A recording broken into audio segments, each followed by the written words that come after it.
o'clock now? I've got 7 o'clock. Yeah, I got 3 minutes after. You got 3 minutes after? Okay, you ready? Okay, I'm going to call the work session for March 7th of 2022 to order. And if everyone would stand and say the Pledge of Allegiance.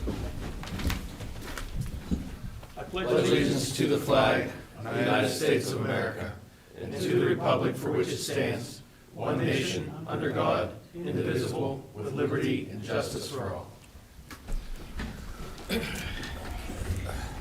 Thank you. Mr. Thomas, if you would, please. Certainly. The first item is the Lsa Grant Submission. LSA is the local share assessment grant. That's the proceeds from the horse racing funds locally that are earmarked locally. Staff is putting together a $1 million grant for the redevelopment of this existing borough site. That's the 11 acres here, plus the purchase of potentially additional property to expand the site. In your agenda packets is a resolution for that grant application, which authorizes me to sign the grant application and proceed with the application itself. Any discussion? Agenda item? So moved. Item number 2 is an executive session item to be discussed in executive session. Item number 3 and 4 are also executive session items. Item number 5 are the Athletic Association requests. We have 3 requests from the Athletic Associations. In no particular order, lacrosse has requested permission to purchase and have the dimensions are still unsure at this point, but roughly a 15 by 20 or 16 by 20 storage shed located on the parking lot adjacent to the football field. Football is requesting for permission to install a press box, if you will, and baseball has had a few items there in a letter addressed to council. I'm not sure. It sounds like there was another letter sent out. I don't know that I have that one that pared down some of the requests. I'm not really sure what the actual requests are. Of the ones that would require, that are ready, at least for council action, the lacrosse one, I would propose that should be on the agenda for next week, that the staff can get moving on getting that done, because that way I can get that permit process, because that will require a commercial building permit. I can get that processed for them as soon as possible. The football request for the press box, I think we have plenty of time. It doesn't need to be acted upon next week. I will continue working with the Football Association on identifying the proper location. There may be they may have to apply because it's borough property, we may have to apply for a variance to be able to install it depending on the ultimate location that is selected. And then baseball is also requesting, again, I'm still not sure, are we just talking about Fields 2 or 4? Or are there other things as well? There were other things. Yeah, there's a bunch of things here. I got it here if you want. Yeah, is this the one you gave me, Skip? Yeah. Was that is that the same one that's in the agenda packet, or is No. there a new one? It's a This different one one. right It's here. it's a different one. Okay. So there are a number of items here, field 2, field 4, batting cages, 7 and 8. I'm just, sorry, I don't know what is the last one there? It's the same. It's the same one, it's the fence. Yeah. Do we want to do So them as individual things? I think you should, if they're specific requests, I think you should handle them. I can put them all on the agenda or not. Okay. Any discussion? Can these letters be shared with the rest of the council? I mean, Mike could make copies. Yeah, let's make copies for everyone Yeah. leaves tonight. Put them in our, yeah, Yeah. whatever, that'd be He great. gave it. I'll upload Yeah, them to the before the you leave them. agenda packets as Okay. well. Do you want this one? Yes, please. Any other discussion? Agenda item Yes. as separate items? Yeah, that would be at least, looks There's like 5 or 6. of them, yeah. Okay, good deal. Item number 6 is the Municipal Center splash pad / ice rink. I don't believe Mr. Taylor and Mr. Seitz were on council when we discussed this back in the summer of last year, I think it was. But council authorized us to move forward with the addition of a splash pad / ice rink at the new borough facility. A few months back, council authorized the design, a contract with a custom ice rink designer. Included in your agenda packets is a proposal from that designer. And there are some issues that I need to work out. I'm not sure if this would qualify under a sole source, or this is a custom design. I don't know who else could, they're the installers, the builders of all this. So the proposal in your packet, the budget estimate that we had given you prior to starting this project was between 600 and 700,000. The proposal in your addenda packet is for about 5 of that. If you look at the bottom line on, why can't I find? I'm in the wrong thing. That's why. If you look on the proposal itself, there are two options. One option does not include the filtration system for the splash pad, and instead would not recycle the water. I think it would be a mistake not to go with the filtration system, because otherwise you're going to lose any savings in the water bill. Right. So this does not have to be approved next week. I'm giving it to you because I just got it and I wanted to share it with you as quickly as possible. But again, I'm still very comfortable that it'll be on or under budget, within that range that we projected back last summer. That price is just for the rink splash pad. That does not include, the concession stand, the restrooms and everything, which we're estimating to be about another $100,000.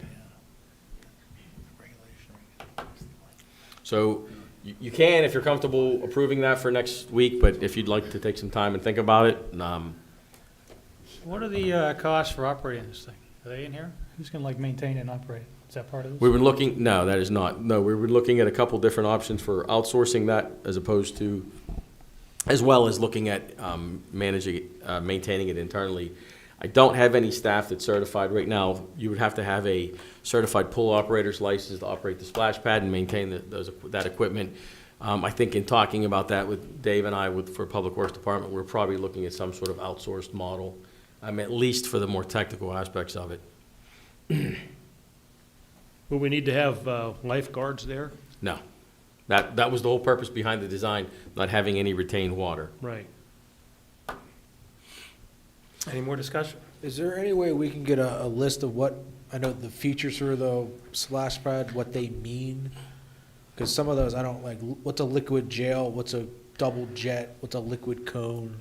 I think I can get pictures of them. They're the Different, if you've ever been to one Well, of I've those been to water them, trust parks, me, my they're kids love them. I just don't know what they are, but That's what I mean, that's why I'm just kind of curious. I think we which can ones get we're pictures of them. Because it says there at some point in the thing that there's alternative spray features available. So I'm just curious of what we're paying for versus what it all costs and this and that. Yeah, I think what they're doing in the proposal was just saying there's some assumptions made about the basic items, and if you want to add or swap out, we can. But I can certainly get pictures of options to That'd be cool. see what the various options are. Good idea. Any further discussion? Yeah, so back to the maintenance costs. Are we talking about like 100,000 a year, or 250? Do we know what we're talking about? Do we have any idea? We're not. No, we're not. Can in we, that. can Something we small? look into that? Can we Absolutely. find, is there anywhere else that has, Yeah, there's a lot of other communities that have both splash pads and ice rinks that we've talked to. can we just do a little research and see what Mhm. they might pay? That would make me feel better about it. Yeah, we are. Yeah. Well, we already actually have talked to them about what they have. I just don't have it for you right now. Oh, okay. Okay. All right. Was the idea pay for that out of the concession stand? Was that? No, I don't think the concession stand would generate. I mean, the concession stand was just simply, if you're going to have a bunch of people there to be able to sell some drinks, and it's not a full-on concession stand. It wouldn't. There'd be no cooking of anything. I mean, not even hot dogs. This was okay. just candy and soda, maybe hot chocolate when the ice skating rink is open. That kind of stuff. It's not. All right. The concession stand is sized to hold skate rentals, though. Yeah, if somebody had a food truck, you could bring that in. I wonder who owns a food truck. I don't know anybody with a food truck. Hey, Mike, you say they're gonna use the same water for that, this splash pad? So They're the gonna It recycle? recycles. yeah, Is that instead of gonna be just chlorinated or salt, do you know? it is chlorinated. It's Yeah. gonna be chlorinated, okay. Have they ever, can you do it in salt? Yeah, I think you can actually. I think that was one of the. One of the. I mean, I know Look through from it again. speaking to people who have swimming pools, they say it's cheaper to go to salt, once you're at salt, but I don't know And not only is it cheaper, it's much more palatable. You don't get the chlorine smell is not all over the place. It's like, you don't even know it's there. Right. And if there's a saltwater option in here, we should definitely look at that. I agree with that. In fact, it's gonna save you money over time with all the, I don't know how you'd have to treat this kind of water in the summer, but the saltwater probably saves you money over time anyway. The only thing I think might be a problem with that, I'm just thinking about it. I've had a pool for 30-some years, yeah. The freezing of, well, I don't think the freezing would probably be a different kind of a gel in the coolant system than the water, if I'm not mistaken. It's more like an antifreeze type thing. But the water you get for it, which would need to be replenished, I'm sure, already comes through the water system chlorinated. So, you know, if it's good enough for drinking water, I'm not sure of what, I don't know the particulars, I'm just throwing this out. The particulars between, you know, something like comes through our pipelines and stuff that's gotta be for, it's not a pool, so I don't know if the same requirements is what I'm saying. would Yeah, I make don't it. know. You're right. I don't know what they, I think we just what need the- some more information altogether. So operating this splash pad requires the same license as a public pool. Okay, The only difference between this and a public pool is that it does not require lifeguards because there's no right. retained water. But for the purposes of the filtration, the recycling of the water, it is exactly the same license as if this were a full-on public pool. Like a maintenance. So it just comes down to what's cheaper yeah, probably. to run, I think. Yeah, I guess, that doesn't really answer the question whether you need to chlorinate all that water that gets recycled Well, through you there. do for I don't a know how it pool. works. You do for a pool, so I would imagine you have to have some Something, but you know, it's not sanitization. just sitting there, so it's always moving. Just No, might be it's- something, it- might be something. It is the same sanitation requirements Yeah. for this thing, this splash pad, that if it were a pool. So sanitation in the sense that it has to be, it has to be chlorinated somehow. All right, well, if that's the case, you're probably better off looking at the saltwater system. Maybe, I mean, I just know people with pools have changed, and they said it's a lot cheaper, Yeah, once you Yeah. change. once you have the change. I have Yeah, one, I but can does tell the you it's a lot salt mess cheaper up and the it's better. toys and stuff? I have no idea. No. We'll look into it, No? we'll find out. Okay. Yeah. Any further discussion? Is this something that you want to hold off on? There's, like, again, this is only presented for informational purposes at this time. There's no, I say we put it on the agenda, and if we don't have the information, we can table it. what information specifically? The maintenance cost and salt water versus chlorinated water would be the two main issues that I think that, Yeah, from this discussion, we Okay. need to sounds reasonable. look further into. Okay. Item number 7 is the school district usage of borough facilities. Mr. Hadley and I attended a meeting last week at the high school.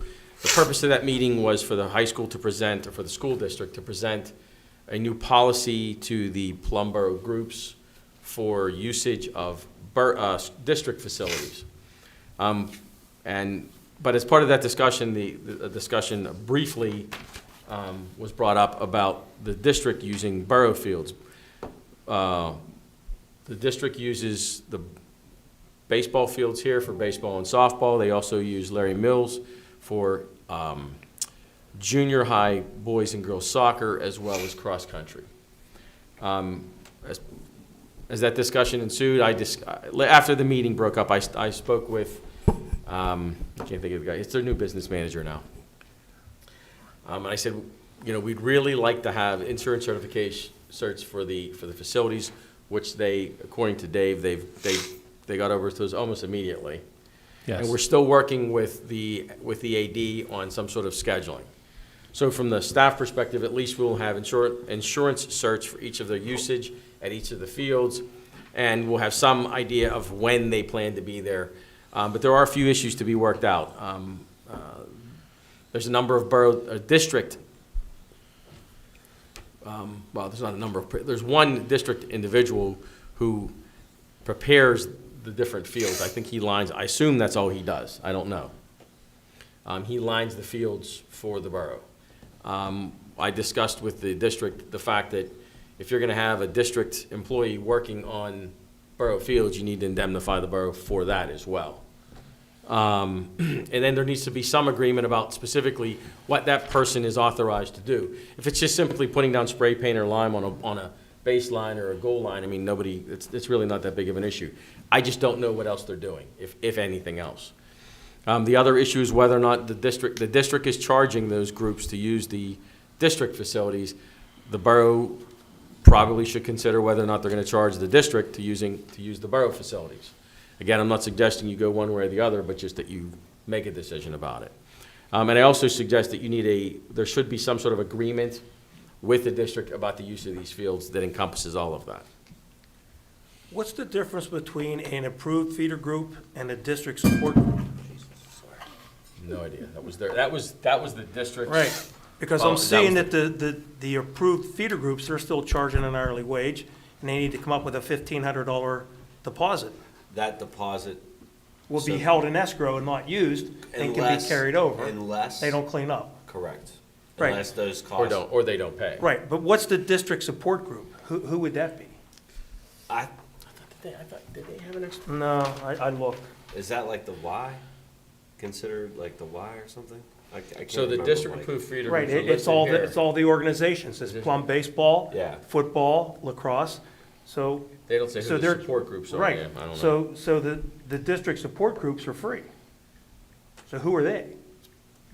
Probably defined in their policy, because Yeah. I've read that policy Well, one time, I'd and like to where- know who where they it's are, at. because the school district's not getting, and I don't think we should do a tit for tat. I don't think we need to charge the school district to use our fields. I mean, I can't speak for them, but, you know, I think there has to be a better communication. As I stated, when the high school plays down on Field 6, PBSA should have that schedule, so they don't schedule a game there. Right, So there's not a conflict. right. Well, and that was also discussed,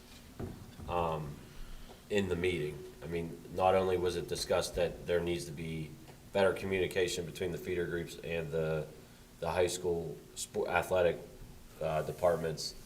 And with the new AD, I think that was, brought up. There are a lot of different things that need to be ironed out, but this is just a policy that they're going to bring to action. Right. So, So we're also, I think, gonna have to do our own due diligence and our homework to also bring something to them as well. okay. Any other discussion? Agenda item? Well, I don't know that I'm suggesting it needs to be an agenda item Yeah, it unless you doesn't- want to, doesn't unless you're sound like ready it's to put ready to something be an together. agenda. Yeah. I just want you guys to be aware, I mean, maybe it's something that the Parks and Rec Committee can take up in putting together some sort of agreement with Yeah. it. From my perspective, from the staff perspective, the main concern is some sort of agreement between the borough and the district regarding the district's use of the borough fields. This other issue is Right, an issue that's what I'm between- yeah. saying. Right now, high school baseball, softball starting in a week. So are they permitted to use our fields? Well, you can That's definitely what I vote on that said. if you We want need to. to make sure that that's okay. I don't want to hold that up. Because I know the freshmen and the JV team come down and use They've field always 6. used our Yeah, fields. I mean, we have. Right, so that's what I'm saying. So with this is not interrupting that No, usage. no. Okay. No, that is strictly our From their feeder end. our feeder groups using their facilities. Okay. And giving them the opportunity to use those So facilities. PBSA is good with allowing the high school to continue using Field 6 or whatever other fields? They, Okay. as far as I know, they. Okay. But we Okay. do need to get to a point, like Mike said, where we have a policy for them using our facilities. Well, maybe we need to have another meeting then. Skip. Okay, so that doesn't need to be on the agenda then. Everybody's good with that? Okay. Okay, item number 8 is a request for a study for prohibiting jake breaks on Old Leechburg Road. Assume everybody knows what a jake break is. And so we are permitted in Pennsylvania, municipalities are permitted to prohibit them under certain circumstances when a PennDOT traffic study has warranted the prohibition of jake breaks under certain conditions. But the first step in that is that PennDOT has to do this study. So this resident on Old Leechburg is requesting the PennDOT study. So I'm just asking at this point if council is willing to instruct me or the staff to go ahead and request that study. Well, I think it's definitely needed. I mean, I can imagine the signs over there. I mean, on my little, my little grade in front of my house, they're constantly jake braking. And it seems like there's a lot of traffic because of the building of the bridges and stuff recently.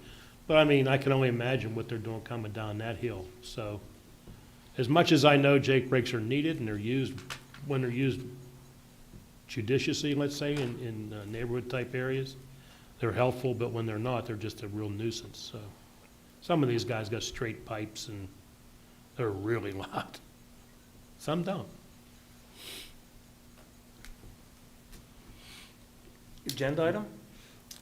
I'd say. I don't know that it needs to be an agenda item, if you can just instruct us to Yeah, have request them the go study. ahead. I would say just go ahead. Is there a way for us to contact, I guess it would be the EPA that allows those, it controls that well up there? And the schedule on which the vehicles are coming, because I understand it's now 24/7, there's no schedule. The problem primarily is that at night when people are sleeping. I mean, we have EPA contacts, we can certainly reach out to the EPA and Well, find out maybe if they there can is get us, anything. my point is, Yeah. we get a schedule for when those trucks can make deliveries. I mean, right now it's 24/7, there's no Well, schedule. I believe, if I'm not mistaken, I believe the permit has no time restrictions on it that the EPA issues. Well, I understand that, but I'm saying, can we get a time restriction on there? For business hours. Yes. Right. I don't think you can go back to a permit, can you? I mean, Well, the EPA is the one that controls yeah, it. the EPA, I mean, it would be a question of the EPA, we can reach out to the EPA. Now, I and see. understand that's a rather steep hill, and they use the jake brake, the trucks use the jake brake for slowing themselves down, but they're coming down that hill unloaded. Right. Do they need to use a jake brake there? I don't know.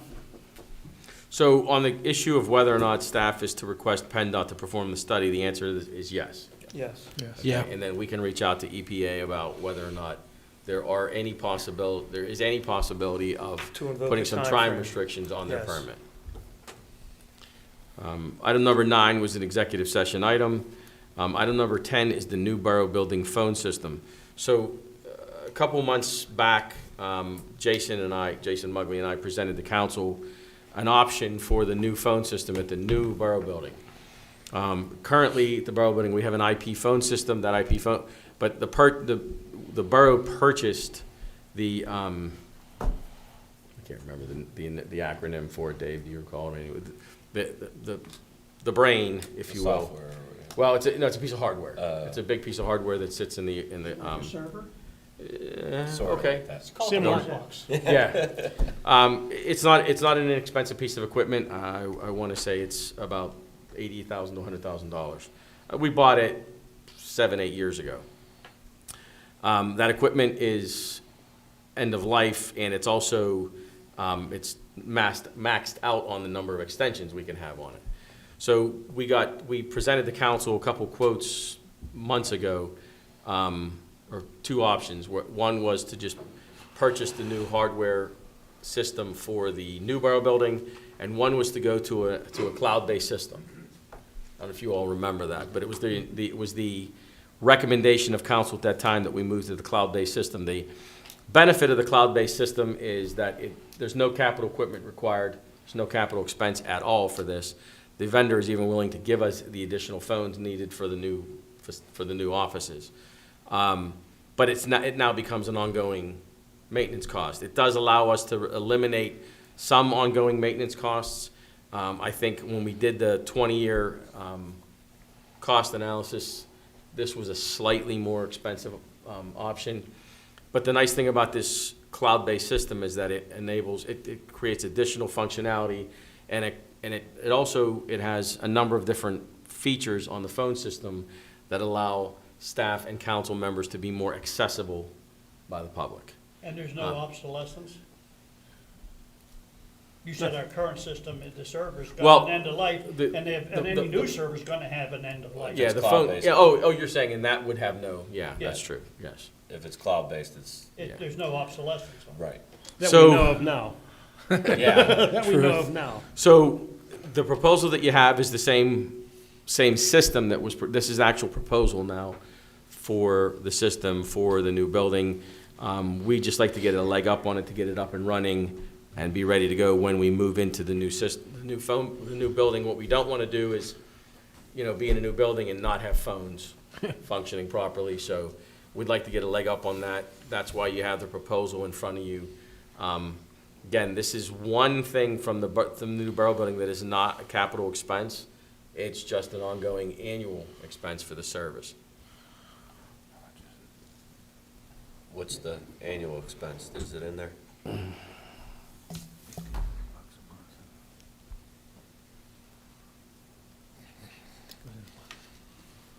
was trying to look for it in the agenda packet. So it's $1,400 a month. So,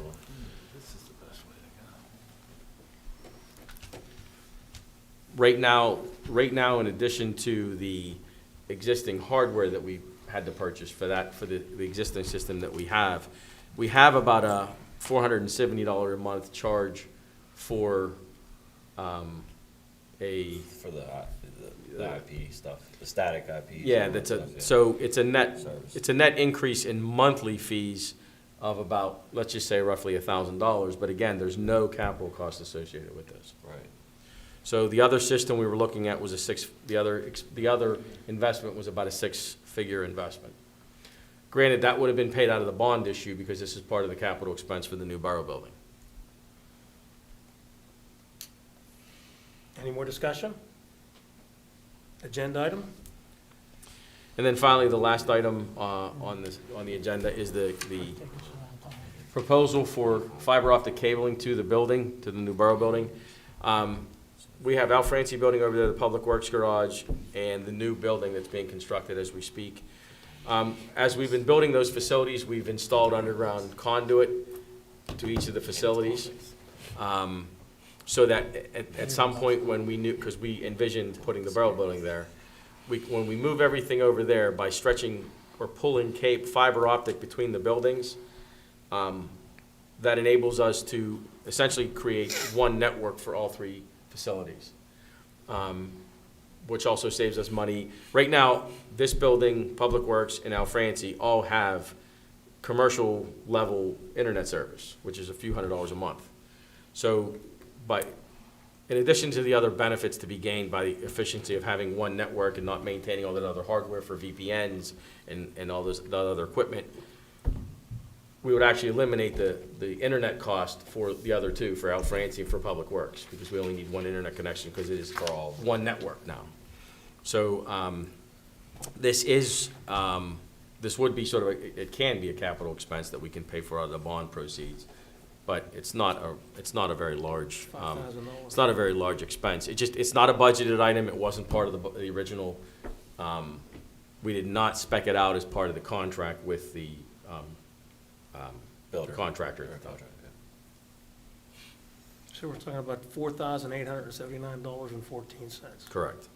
To pull the fiber optic cable. There's some trenching to be done too between easier two to of the do it buildings. now. But while you'd everything's save up that in there. a year between the Yeah. three buildings and Yeah. Yeah. internet costs. Any further discussion? Agenda item?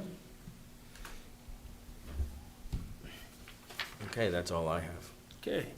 Anybody here want to speak up on any of the agenda items tonight? Good? Okay. I think we're finished. Make a motion.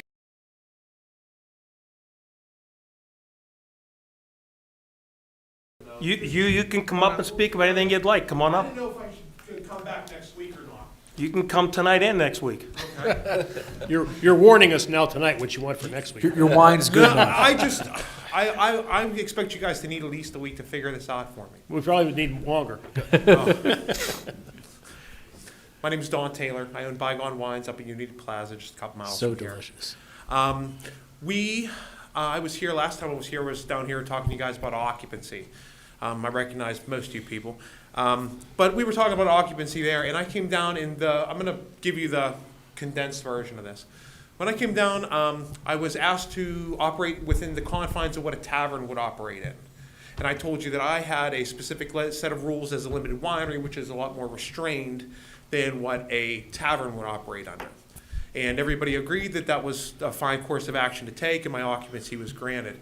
Now, maybe a couple months ago, I'm going to say August, September, I got a letter from Plum Boro saying I had a cease and desist and I was violating the law by selling food. When I came down here, and I originally came down, I said I was going to operate as a tavern, or the confines of a tavern. We were going through the pandemic shortly after that. All taverns must sell food. The letter that I got from Plum Boro was I was selling food. I wasn't. I posted a picture on Facebook of one item that I was going to be preparing at my store to sell there. The borough sent me a letter saying that I must cease and desist. I'm in violation of breaking laws for whatever. I can't give you the whole context of this. But I have to stop selling food. I've never sold food at my store yet. But coming full circle and coming back, my limited winery license, when I was down here, we determined that we had a limited brewery designation. We had a limited distillery designation. There was nothing for a limited winery. That's how we came up with the operate in the tavern spectrum that I was in.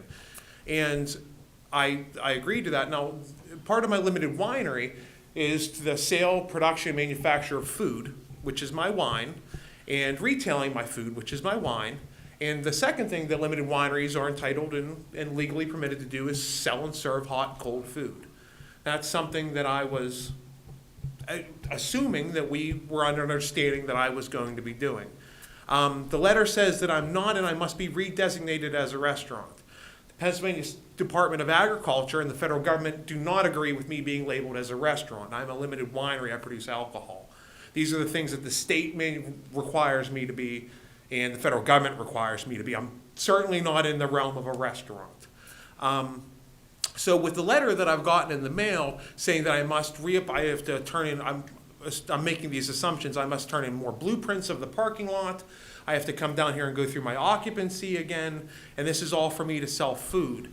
I thought that we figured that out last time by what a limited winery's designation was and me operating under even more restrictive rules than a tavern, but still I had to sell food to remain open during the winery, or during the pandemic. That was just something we all had to do. So I'm left here, I'm slightly confused. I don't know if I should start spending the money, go back, have my blueprints redone, resubmit a blueprint for the parking lot again, or if I should just figure out a way that we change a check mark on a box, or is there something that can be done here? Because I'm going to be very honest with this. The letter that I got from the borough was very, I don't want to say accusing, but it was saying that I was in violation of laws and I had a cease and desist, and it was very, for never selling anything, no one bothering to stop in my store, no one actually verifying I was selling food. The way this letter was written was very negative and very, it wasn't pleasant to read. This is a small community. I know some of you guys. I see you in stores and see you in community and see you, out to eat and stuff like that. I don't need a letter in the mail to tell me I'm violating the law when I haven't even served a single food item yet. I'm still I don't have a chef. That's my problem. That's the only reason why I haven't begun selling food. That's why I didn't start selling food before. I signed up to make wine, and I didn't sign up for a bartender position, a chef position, or the other positions that my store is going to entail. I don't have a chef, so I'm not cooking yet. But so to get the letter 2 months after we start down the trail and start going towards the final inspections for the health department and everything else I was going through to start serving this food, I get this letter. So I just wanted to make the council aware of where I am with this, and I need some more clarification. But again, if you Google search what a limited winery is, what my permissions are that I'm allowed to do, serving food is certainly inside of them. And when I was down here applying for occupancy, again, I thought that this was covering all of that. Did you talk to somebody from the state, though, that told you that, did you talk to somebody from the state that said that you could sell food? And Yes, sir. It's on the Pennsylvania State website that lists all. If you Google search Pennsylvania State Limited Winery License, it tells you everything that I'm allowed to do on the state government website. I can certainly forward that. I can print it up. I can do whatever I need to. Can I ask, what type of food are you planning to sell? Hot, cold soup, salad, sandwiches, higher end stuff. We only have 5 tables, part of the reason how I'm going to, we're not doing takeout, we're not doing delivery. We're trying to, we have lots of mozzarella sticks and Italian ask you, hoagies and stuff around Plum. We don't, Did you talk to the staff about this? what staff, sir? Our Your staff. We have a planning department. Yes, sir. And what, So, sir, when you came in for a hearing, we had a conditional use hearing. So your winery was a conditional use hearing that the council approved. And there were certain conditions. If you go back and read the transcript, I think, 99% sure, your testimony was that you would not be serving food. So as part of that conditional use that they approved, based on your testimony, it said you would not be serving food. So if you want to move ahead, so let's look at this. If you want to move ahead and be a restaurant, I think you need to come back and get an amendment to your conditional use. It doesn't to- matter what the state says or the federal government, or it matters what we say, okay? Okay. And I think you should meet with the planning department and figure out what you want to do, and then proceed as they direct you. oh, and I also, sir, wine by the state is food. So I mean, we might not be on the same page here, but I'm selling food, I'm retailing food, I'm making food already. So I Did you mean, hear what he said? yes, sir. Okay. He said that you agreed that you aren't going to serve any food. I would have to look back at that. Now, if you want to serve food, come meet with the planning department, make out the application for what you have to do, and go do it. This council couldn't grant you any relief tonight anyway. I just want you to know that. I think have the to key, work through yeah, the I think process. the key is, and you're no different than a lot of people that come to the planning department. We need to know exactly what you want to do. We don't want to hear, well, I want to do this. We need to hear what you are going to do. And that's the only way that we can come up with a specific, path for you for approval. So, give us a list of what you want to do specifically, and we're more than happy to let you know what approval process, if any, you need for that. Okay. So- Any, He's the guy to see, Dave Sabosley. yes, sir. All right. I suppose that's all. I want to, just while I'm being fair, I've been very disheartened by the overcomplication of this all. I certainly apologize for wasting any of your time. You're not wasting anybody's You're not time. wasting no time. Don't, Sorry. yeah. No, we're good. I think there's a misunderstanding. Yeah, So- I think the confusion comes in where there's a different, because I'm looking at the PA limited winery description right here. And I think the difference is what's going on at a state level versus the local level. And while the state may have certain rules about a limited winery, because our zoning is different, there's different rules that apply. With the conditional use, that plays into a factor. So hopefully we can work to try to get something straightened out. That's spot on. That's So if- exactly right. If there would have been a limited winery designation when I was Yes. up here before, that would have solved this all. Exactly. It was because I'm operating in some gray area with this tavern. That you You're the might do this, first. you might Yeah, do that. because Plum the was, first. yeah, because So we didn't Plum- have your category, that's why you came under conditional use, and that has a whole different set of rules to apply. Okay, is there going to be, is there anybody, are we going to get a limited winery designation? Or is this just how anytime I make any changes on anything, am I going to have to come back down to try to figure out what I need to do? Well, You it need dep- to tell us what you are going to yeah, do. it depends on what the changes are. So, So step one would be to come down and talk to Dave and his staff, and then he can give you the exact criteria that he's gonna need to see for you to move forward to try to get this resolved. But you have to spell out to them what Yes. you are going to do, not what you might do or what might, it has to be clear. Yeah, I think that we met maybe 2 summers ago, 3 summers ago, it all runs together. And my staff and I said we were very supportive of your project. And, we asked what you wanted to do, and based on what you wanted to do, we gave you the path for approval. I understand that, I haven't always received support from the borough here. I can give you one thing, for example, when I turned something in, there was a problem with it, and instead of someone from the borough calling me and making a trip from the store, or a trip from my house over by the high school down here to pick up my paperwork, it was sent snail mail in an envelope folded about this thick. It took 3 weeks to make it back to me. I missed a whole council meeting and got set back 2 months because someone couldn't pick up the phone to call me and say, come pick up your paperwork and make a quick change. It hasn't been, I'm being honest, I like a lot of people here, I like a lot of people that I deal with, but it hasn't been 100% supportive. I've ran into a lot of headaches, a lot of hang-ups. I'm talking to other business owners in Plum. The gripes are, they're buckets full. There are buckets full of gripes. And I'm gonna be, again, being fair and honest, I'm opening up a third business. I'm not doing it in Plum. This is not what I wanna do. I want to rent a chunk of the new Old People's Bank up in Unity and turn the back half into another store. I'm so disheartened by how overly complicated things have been. I'm gonna be honest, the not getting that paperwork back for a month and set me back 2 months, set me back past Christmas. I missed the whole holiday sales season. That was very frustrating. I'm waiting for a call. I stopped down here. No, there's no paperwork. There's nothing going on. This and this. It got put in the mail.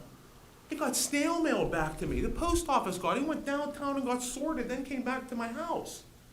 That's one thing. I'm not going to bore you with everything else, but it hasn't been. Plum Boro has a long reputation for not being business friendly. Being very fair with you guys, it's not. It is not. New Kensington is practically begging me to come down and open up, and they'll do anything they can to get me up and going. And it's not, I don't have to come down, I don't have to reapply, I don't have to go through all this. They don't care, just please open. Please give us more business. Please increase our tax base. Open up on Fifth Avenue. The whole place is crumbling down. They don't care. They just want the tax base. They want a draw at them. They want these buildings filled. They're tired of seeing all these rental buildings. You drive down 286, we have dozens of empty storefronts along a major highway on 286. I disagree with you there. There's not dozens in Plum Boro that are empty. Not in Plum Boro. It's been a couple months. Not in Plum The last time Boro. I went down. I mean, I'm not gonna argue with you. Yes, sir. You're fine to have your opinion, but I disagree strongly. In Plum Boro, the business district on Route 286 has empty buildings. I understand. Paul, there's at least 3 or 4. I live 3 or right- 4, that's not dozens. I know, I'm just saying, there is a couple, so. And a lot of those, And you know where there's- Monroeville stops in Plum, Yeah. it starts, right? Yeah. Do you know? Yes. Okay. Okay. A lot of them are in Monroeville. Get together. No, like Dibs Boots and things like that. Okay. That's not Monroeville. That's No, Plum. Dibs is. That's Plum. They have several empty buildings. Okay. They have several empty storefronts. just Get in that together, building get alone. together with Dave, and Come back the again. staff will work with you, and we'll get that moving. I just. I know you're I frustrated, don't want but to turn in another blueprint drawing. I don't, to be able to serve, I'm already a food retailer, and I already sell, manufacture food, and I sell it out the door. I have to turn a new, I have an idea what I have to do again. I have to come back down here, I have to ask for occupancy and ask for an additional right to serve something Well, that, you don't know that until you come down and talk to him. the letter that I got from Heather basically stated that, sir. Okay, come down and talk to him, and if you meet with him, and it's still something more than other, come back here and discuss it again. If But your use give them group- the opportunity. If the use group is changing under the Pennsylvania Uniform Construction Code, yes, you will need to give us new blueprints. The question is whether there's a change of use. Tell us what you want to do, tell us what you're doing, and we can provide that answer to you. May I ask you a question? I understand that uniform construction code is all voluntary. It is not voluntary. No, that's It absolutely, isn't that is voluntary? absolutely incorrect. That is the state This isn't the law. kind of discussion you can I have with I was, council. I was gonna say, may I make a suggestion? Certainly. Put the shovel down. You're digging a hole. I'm trying to, I have a, this has been several months. We This is observe me what trying you're to get saying. everything worked out and understand. Okay, come down We and talk to understand your Dave. frustration. We understand your frustration, but just like there's rules that you have to follow for the Board of Health to become a restaurant, Yes? we have different rules for the type of thing you want to do now than the type of thing you said you were going to do at the beginning. And God bless you for increasing your business. I hope it continues. But there are certain requirements for that increase, Okay. And okay? as somebody who's been in the business for 20 years, I have 2 restaurants. I've been through it. I understand it. There's so much red tape. There is so much you have to do. You have to get drawings for this, that, the other thing, just to move a wall. It's tough, and it's not. And it's different in every borough. Every borough has their different rules, and then the state has their own rules. Plus, you've got the county plumbing rules. Right. It's tough. So, I get you're frustrating. I mean, I have business that I opened before the pandemic. It took me. I thought it was going to take 3 months. Ended up taking me 12. So, it's tough. It's hard. There's a lot of, and it all comes down to liability. It really does. If something bad happens at your establishment, that can come back on, you and the borough and everybody else. So come in with a positive mindset, talk with Dave and the staff, try to work through it. They'll help as much as they can. But, there's gotta be give and take, and there's gotta be a conversation where you guys you can work through it. Because I think everybody in here wants your business in Plum. My wife's been there. Your She wine's loves the place, by the delicious. way. Yeah. Delicious wine. So me being a small business owner, you hate to hear something like that, and I hope that we can work through this and we can get you where you need to be. Thank you. You know? And I apologize for the frustration you can obviously It- see in my voice. I apologize. This has been very short. I never expected all of this. I never expected there to be so much difficulty trying. And it certainly isn't from you guys. The whole process of opening a business in Pennsylvania is terrible. It's absolutely terrible. We can agree on that. Yeah. I've just so many complications, so many issues with the county. I did $14,000 worth of work I didn't have to do because of the county recommendation. In this same thing, I didn't have to install free bowl sinks. I didn't have to do all this plumbing stuff. Someone made a mistake in the county. Here I am 14 grand later with all kinds of stuff. For the restaurant, the county said I needed, which I figured was, okay, well, if the county's gonna tell me I have to have all this restaurant equipment, I may as well just start selling the food. Because that's the only reason why Well, I didn't sell food. if you have it, that's actually gonna get you closer to where they need you to be. If you have a triple bore sink and you're close to being with the county plumbing, that's honestly from what I've dealt with. All of that was done when Mark Sanders did my inspection. Yeah, honestly, from what I've dealt with in the past, county plumbing is, that's Yeah, that's a I'm big past hold all up. those. So, I think that if you give them an opportunity to come in and you work through some of it, And I share your frustration we'll get you because to where I you need go to be. to those departments because I get calls from residents or businesses, whatever, wanting to do certain things, and I go there with common sense, and I'm told no. And I sit there and argue, and they say, well, you're giving us facts, not That's- philosophy, and I don't give a damn about it. So I understand your frustration because even as mayor, I go to them and they tell me no. Yeah. I understand, but there are procedures, there are rules, and they've got to be followed, and everybody wants to take shortcuts. I understand that, I do. But they tell me no.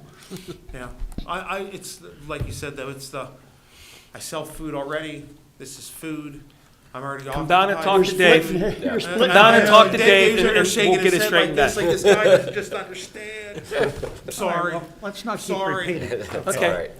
all right. We got the Thank you, message. gentlemen, Yeah. Thank you for your time, Don. Thank you. That's it. Anything else? Motion to adjourn? Just like that. Yeah, let's do that. Motion to adjourn.